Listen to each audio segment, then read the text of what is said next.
धर्मावलंबियों, कृष्ण लीला के पिछले अध्याय में हमने जाना कि किस प्रकार प्रभु श्री कृष्ण का जन्म अपने आप में एक अद्भुत घटना बन गई थी।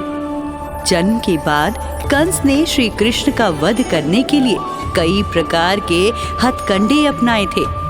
उन्हीं में से सबसे पहले उसने राक्षसी पूतना को श्री कृष्ण के पास भेजा।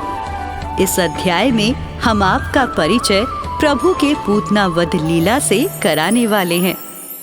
जगत पालक प्रभु श्री कृष्ण के जन्म के उद्घोष के साथ ही श्री नगरी गोकुल जैसे खुशियों से झूम उठी थी।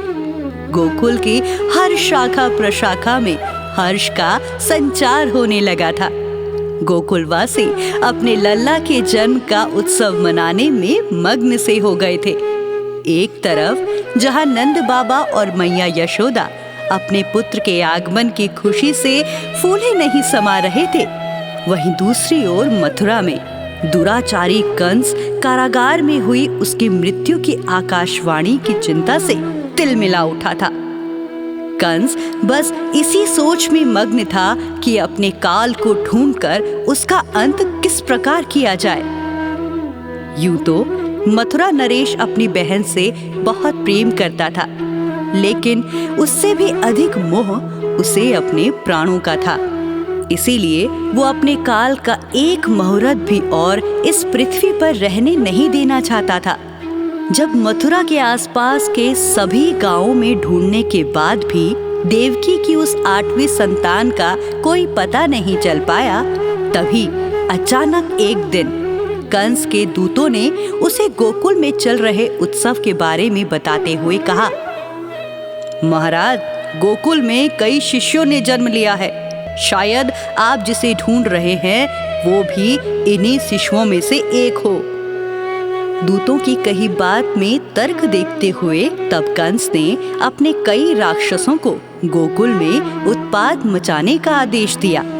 इसके बाद से ही गोकुल में कई राक्षस उत्पात के उद्देश्य से पहुंचे, लेकिन चमत्कारिक रूप से सभी मारे गए। जब ये खबर कंस तक पहुंची तो वो निश्चित हो गया कि गोकुल में कोई तो ऐसी शक्ति मौजूद है जिसने इन राक्षसों का अंत कर दिया है। मथुरा नरेश कंस ने तब पूतना नाम की एक भयंकर और क्रूर राक्षसी का आह्वान किया। लगभग 10 हाथियों के समान बलशाली राक्षसी पूतना के परिचय के साथ ही कई किंवदंतियां जुड़ी हुई हैं। कुछ तथ्यों के अनुसार पूतना कंस की मुंहबोली बहन थी, तो कई कथाओं के अनुसार पूतना कंस की दाई हुआ करती थी, जो उसे अपने पुत्र समान स्नेह करती थी। अब जैसे ही पूतना कंस के सामने प्रकट हुई, कंस ने उसे चिंताजनक कंठ में कहा, मैं नहीं जानता कि मेरा काल कहलाने वाली देवकी की संतान किस घर में पालित हो रही है, मगर वो जहां भी है उसकी मृत्यु अनिवार्य है।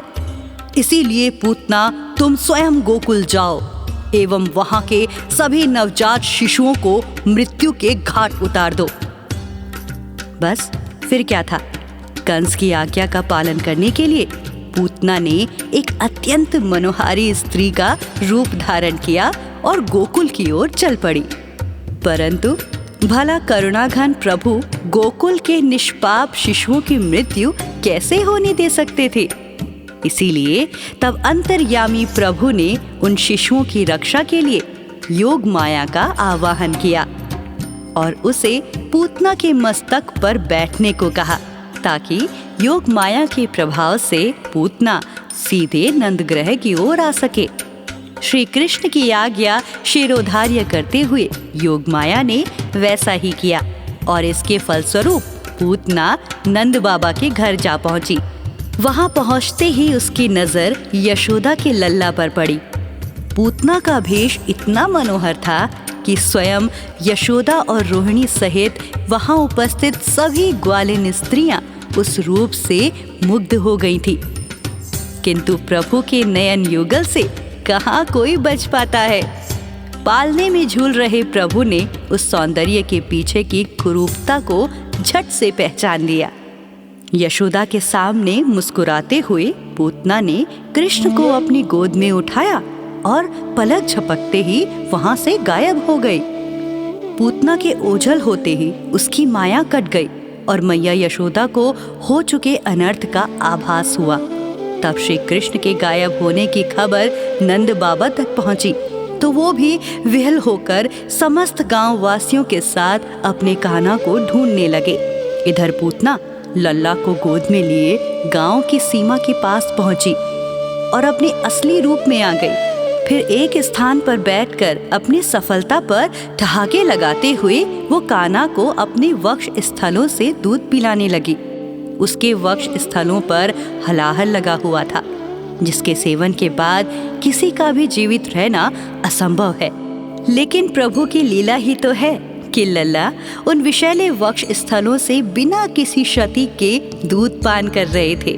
कुछ समय पश्चात पूतना के मर्म स्थलों में अत्यंत पीड़ा होने लगी और उसने चिल्लाते हुए कान्हा से कहा, अरे बस कर, छोड़ दे।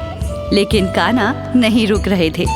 दूध पान करते हुए कान्हा ने पूतना के प्राण भी खींच लिए और अत्यंत असहनीय पीड़ा से आखिरकार एक भयंकर गर्जना के साथ वो जमीन पर गिर गई।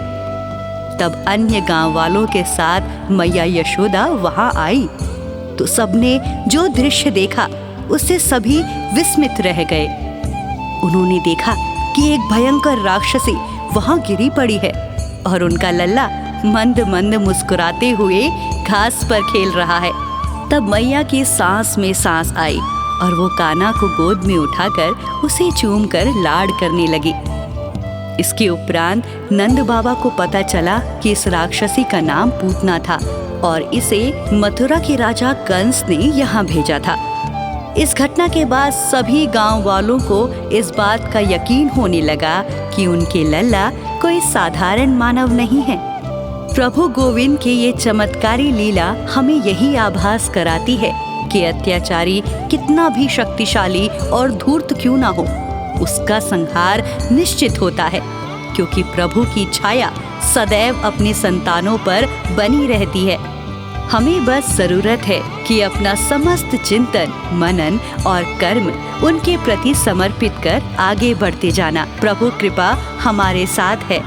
तो प्रियजनों, प्रभु श्री कृष्ण की ऐसी ही एक और मनोरम लीला के बारे में जानने के लिए आप बने रहिए श्री मंदिर ऐप के साथ। जय श्री कृष्ण। राधे राधे।